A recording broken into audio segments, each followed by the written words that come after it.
آپ کو ذیشان کا سلام، السلام علیکم۔ بچے جھوٹ کیوں بولتے ہیں؟ اس کی سب سے بڑی وجہ کیا ہے؟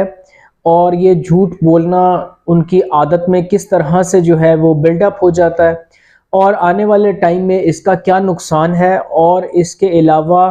ہمیں یعنی کہ والدین کو کیا کرنا چاہیے کہ ہمارے بچے جو ہے وہ اس بری عادت کی طرف نہ جائیں، جو کہ ایک بہت ہی خطرناک عادت ہے۔ اس کا بچپن میں تو بچوں کو اندازہ نہیں ہوتا، لیکن آپ اس چیز کو سمجھیں کہ جب بچہ پہلی دفعہ جھوٹ بولتا ہے، پھر دوسری دفعہ، پھر تیسری دفعہ، جب اس کو یہ آئیڈیا ہو جاتا ہے کہ جھوٹ بولنے سے میری بچت ہے اور میں بچ جاتا ہوں، اور وہ ایک اس لمحے جو ہے وہ جھوٹ کا شاید اتنا بڑا نقصان نہ ہو، لیکن اس کے آنے والی زندگی میں جب اس کی وہ فطرت بن جاتی ہے، جب اس کی نیچر بن جاتی ہے، اور اس کے ساتھ وہ جھوٹ جڑ جاتا ہے کہ وہ بار بار جھوٹ بولے، ٹھیک ہے، یہ عادت اس میں بلڈ اپ ہو جاتی ہے، تو آنے والے وقت میں اس کا بہت بڑا نقصان ہوتا ہے جس کا اس کو اندازہ نہیں ہوتا۔ تو والدین کو چاہیے کہ بچوں کو بچپن میں ہی جو ہے اس بری عادت سے بچائیں، کیونکہ مسلمان جو ہے وہ جھوٹا نہیں ہوتا۔ اب اس کے لیے سمجھنے کی چیز سب سے پہلے یہ ہے کہ بچے جھوٹ کیوں بولتے ہیں۔ اس کی سب سے بڑی وجہ خوف ہے۔ جب بچوں کو یہ خوف ہوتا ہے کہ ان کو مار پڑے گی اگر انہوں نے یہ بات گھر میں بتائی، یا اپنے والد کو یا والدہ کو بتائی، یا ان کو خوف ہوتا ہے کہ اگر انہوں نے یہ بات اپنے والدین کو بتائی تو وہ سب کے سامنے جو ہے ان کی سیلف ریسپیکٹ جو ہے وہ خراب ہوگی، اس کے کزنز، اس کے بہن بھائی اور اس کے دوسرے رشتہ دار، اس کے سامنے جو ہے اس کی بے عزتی ہوگی، اس کو ڈانٹ پڑے گی، تو اس سے جناب اس کی عزت جو ہے نا اس پہ فرق پڑے گا۔ تو سب سے بڑی وجہ خوف ہے۔ بچہ جب بھی والدین سے جھوٹ بولے گا خوف کی وجہ سے بولے گا۔ اس کے لیے والدین ہونے کی حیثیت سے ہمیں کیا کرنا چاہیے؟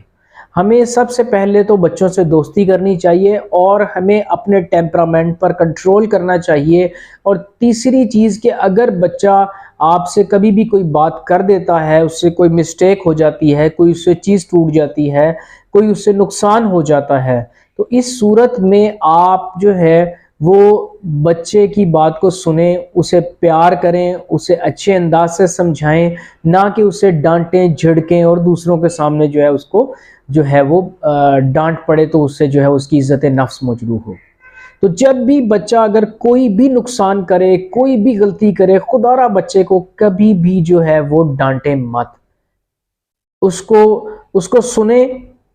اور اس کو اس کی غلطی کا پیار سے، محبت سے، علیحدگی میں بٹھا کے اس کو احساس دلائیں، اور تاکہ وہ آپ سے جو ہے اس چیز پہ وہ آپ سے امپریس ہوگا، اور اس کو پتا ہوگا کہ جب بھی میں اپنے والدین سے کوئی بات کرتا ہوں وہ میرے دوست ہیں، وہ میری بات کو سنتے ہیں، میری بات کو سمجھتے ہیں، اگر مجھ سے کوئی غلطی بھی ہو جاتی ہے تو مجھے اس پہ ڈانٹتے نہیں بلکہ مجھے پیار سے سمجھاتے ہیں اور مجھے گائیڈ کرتے ہیں۔ اگر اس طرح سے آپ کریں گے تو بچہ جو ہے وہ جھوٹ سے بچ سکتا ہے۔ دوسری امپورٹنٹ چیز کہ اگر آپ خود جھوٹ بولتے ہیں گھر کے اندر، ٹھیک ہے، والدہ نے فار ایگزامپل کہہ دیا کہ بیٹا یہ بات اپنے والد صاحب کو نہ بتانا، تو بچے کے ذہن میں ہوگا ہاں کچھ باتیں جو ہیں وہ چھپائی جا سکتی ہیں، اگر اس پہ وہ والد صاحب کچھ پوچھیں تو اس پہ آپ غلط بیانی بھی کر سکتے ہیں، تو اس چیز سے بچیں۔ اور اس کے علاوہ اکثر ہوتا ہے کہ گھر میں کوئی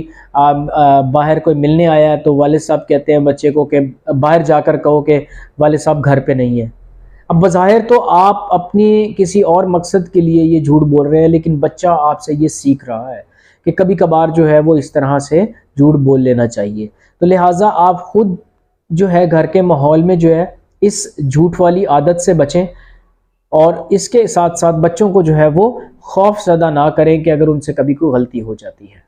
کیونکہ یہ عادت آنے والے وقت میں بچوں کے لیے جب وہ بڑے ہو جائیں گے، ان کی عادت بن جائے گی، تو ان کے لیے بہت مشکلات جو ہے یہ کریٹ کرے گی۔ اور آپ بھی سمجھ سکتے ہیں اس چیز کو کہ ایک جھوٹ بولنے کے لیے مزید 100 جھوٹ بولنے پڑتے ہیں، اور انسان کی اپنی ویلیو اور انسان کی اپنی عزت بھی معاشرے میں کم ہو جاتی ہے جب اس کا جھوٹ جو ہے وہ کھل کے سامنے آتا ہے۔